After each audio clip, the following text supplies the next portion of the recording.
What are your expectations for tomorrow's match against Valladolid, a team that desperately needs points?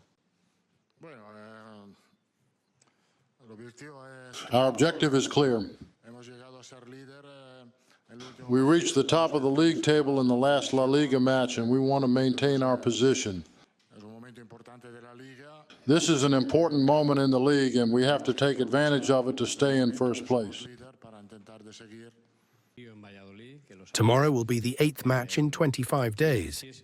Valladolid is currently at the bottom of the table. Could this be an opportunity to rotate the squad? I don't think this is the time for rotations. We're going to give this match the importance it deserves.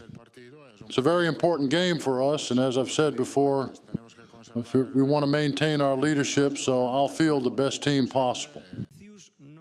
We've heard rumors of a €300 million offer for Vinícius. Do you think he might be tempted to accept this offer, or do you believe he would prefer to stay under your guidance and continue with this project? I can only speak about what I know to be a fact. And I can tell you that I have first-hand information from the player.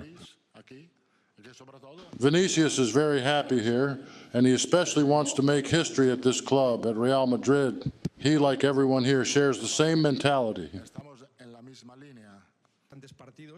Vinícius won't play tomorrow, nor in the next Champions League match. He is set to receive a major offer in the coming days. Do you think he's being affected by this situation? No, the player is the same as always. He also showed it in the last match. I think in that sense, this break is good for him, because he has not only days of recovery, but above all days of work, of training as well. During this time, he cannot play. By the way, he will take advantage of it in March or April, because a fresh player will arrive at the important moment of the season.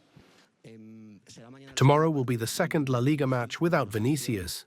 Real Madrid performed outstandingly in the previous match. Many have said that Real Madrid can thrive without Vinícius. What's your opinion on this? My opinion is that they're forgetting that thanks to Vinícius, we won the Champions League in Paris and the Champions League in London. They've clearly forgotten this because Vinícius is an indisputable player without a doubt. There's a player who isn't talked about much, but he's a fantastic footballer, Fede Valverde. Is Fede Valverde the most complete player in the world due to his qualities? Is he the first player you consider when planning a lineup? Obviously, he is a well-rounded player, very important for the team, for all of us. That is what I think, because he can cover many positions, and all the positions he covers, he does perfectly. As a pivot, as a midfielder, as a right back. I say this because it's very hard to find a right back like him. Surely he is the most complete player there is. Right now is the most complete player in football, because he can, as I have said, cover all possible positions very well. I also say that playing as a central defender, he could do it without any problem. Do you consider Dani Ceballos to be the closest player to Toni Kroos? Do you think he could play in important matches? Ceballos have certainly improved a lot during this period. He has returned to his best form after many problems he has had, considering also that I have not given him sometimes the necessary minutes to get in shape and rhythm, although he had many injuries before. But now he is very well and has contributed a lot in terms of play. The team is with him. He is more confident in controlling the ball in the position. Are you tired of us asking you about Vinícius, not only about the offer coming from Saudi Arabia, but also about his behavior on the pitch and everything happening off the field?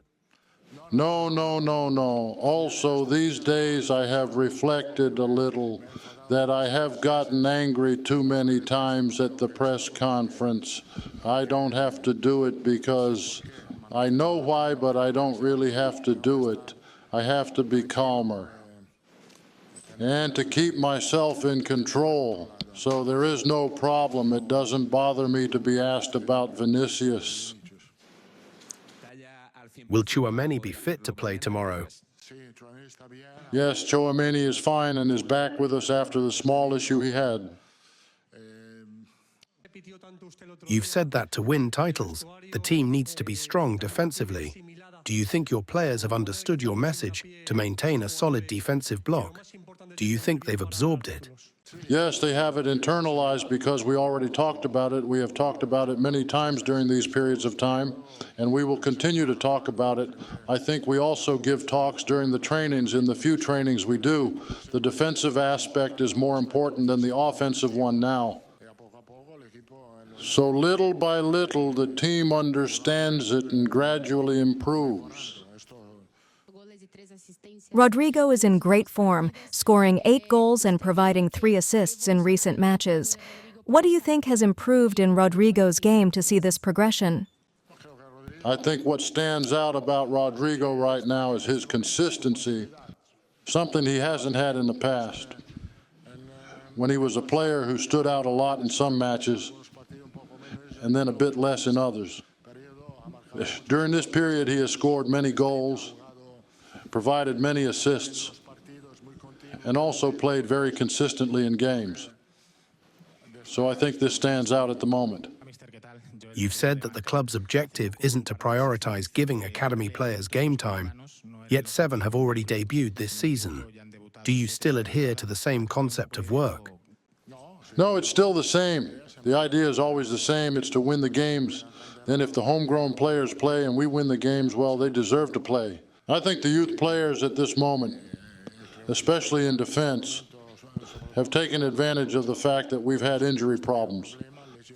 I have to say they have taken their opportunities very well, because those who have played in recent periods, Raul has done well. Jacobo has returned from a very long injury, but he also has a very good profile for playing. Lauren, too, as a right back, has taken advantage of the absences we've had.